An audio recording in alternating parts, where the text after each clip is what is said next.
Evening all. Seems like it's been a long time since we've had this opportunity to talk about football. Spent a lot of time at home dwelling on the weather and the shopping opportunities that have been afforded me.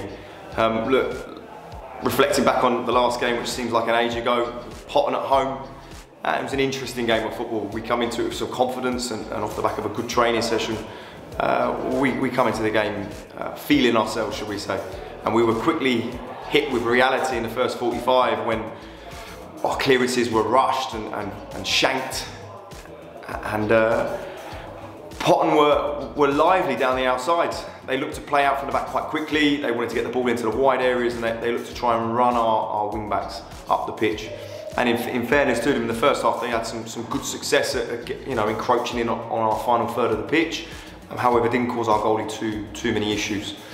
Got to be proud of that first 45 though, on reflection, albeit it wasn't the prettiest of games of football for the first 45 minutes, and there were some hesitant clearances from us, considering we had 11 balls into our box from set pieces in terms of corners and dead ball free kicks from distances, and to have defended 11 dead ball opportunities in and around our box with confidence was pleasing to see, considering the group that we had, say, prior to Christmas, couldn't head the ball out of their box to save their lives. So in reflection of the first half, albeit the football wasn't pretty, we were resolute in our defending, and we were definitely very stonewall in our defending of the goal in terms of set pieces. Good conversation at half time, as you'd seen on some of the clips that have been put onto YouTube. You know, Joe's delivery at half time was cute, it was clever, it was articulate, and it just highlighted what we needed to do going into that second 45.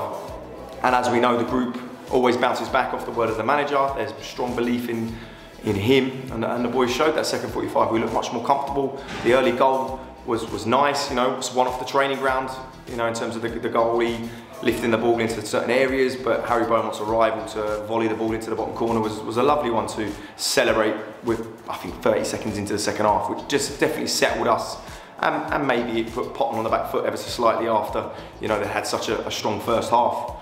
And look, we grew into that second half, and we could have probably took maybe 2 or 3 more. You know, a second goal definitely settled us, but I believe there was maybe a third and fourth. I got to enjoy the second goal. It's a brilliant bit of play down the outside off the right. Tolu's arrived at the back post, and he's been really cute with his eyes and his body shape to deceive the goalie and slot it on the near post.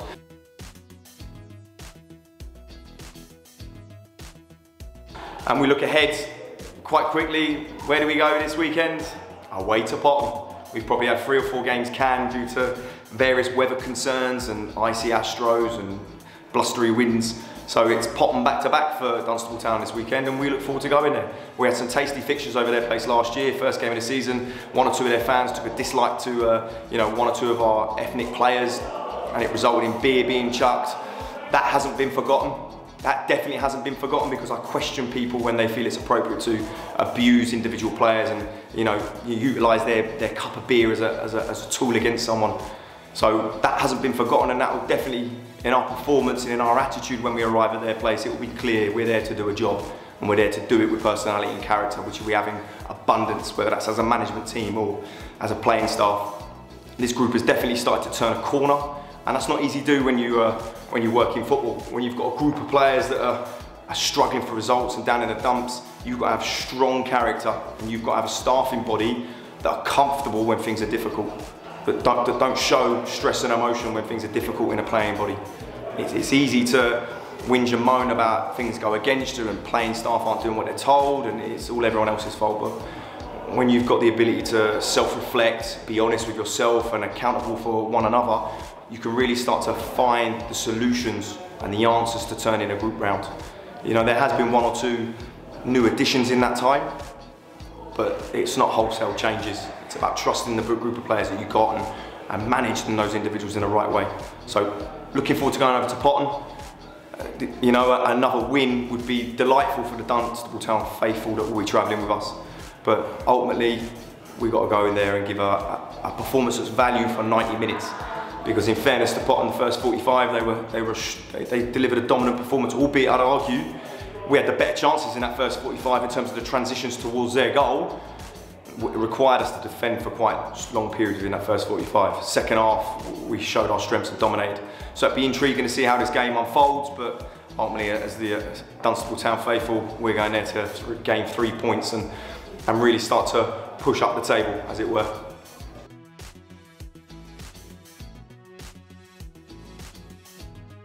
So off the back of Saturday fixture v Potton, we then head back home to play Biggleswade. It's been a while since we've had the opportunity to play against that group of players and invite Gaz over with his squad. We had an interesting game over at their place last time we played, and they very much put us to the sword. And it showed some very obvious weaknesses that we had in the initial group. They took their opportunities well.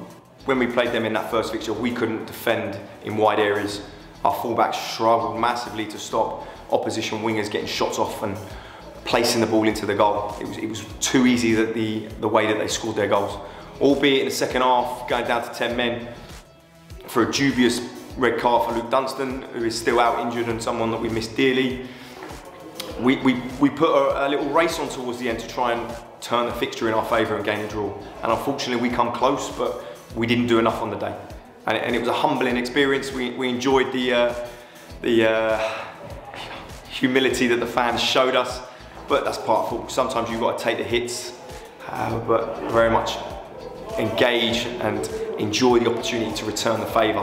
And look, it'll be a good game. They've not had a fantastic run of form as of late, so it's a fixture that's timed quite well for us at Dunstable Town. But it will be a competitive one. They've got some good, strong players.